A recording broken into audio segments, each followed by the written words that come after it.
I often hear you speak of Erin's Isle, her lofty scenes, her valleys green, her mountains rude and wild. They say it is a lovely land wherein a prince might dwell. Then why did you abandon it? Oh, the reason to tell. My son, I loved my native land with energy and pride, till a blight came over all my crops, and my sheep and cattle died. The rents and taxes were to pay, and I could not them redeem. And that's the cruel reason I left old Skibbereen.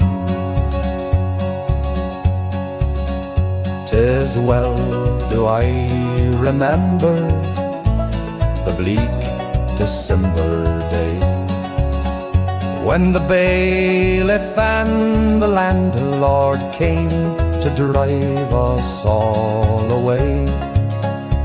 They set the roof on fire with their cursed English spleen, and that's another reason I left old Skibbereen. Oh, your mother too, God rest her soul, lay on the snowy ground. She fainted in her anguishing, seeing the desolation round.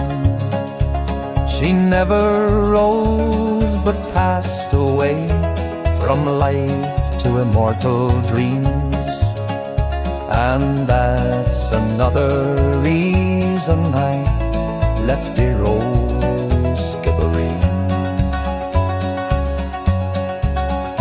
It's well I do remember the year of '48, when we arose with Erin's boys to fight against our fate.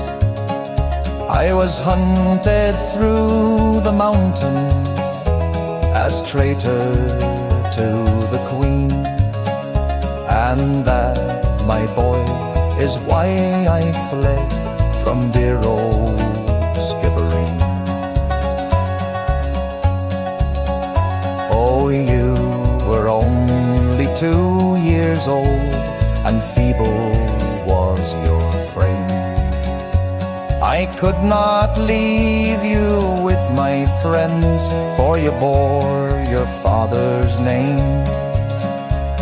I wrapped you in my coat more in the dead of the night unseen, and I heaved a sigh, and I said goodbye to dear old Skibbereen. Oh, well, Father dear, and the day will come when in vengeance we will call, and Irishmen both stout and tall will rally to the call. I'll be the man to lead the band beneath the flag of green, and loud and high we'll raise the cry, revenge for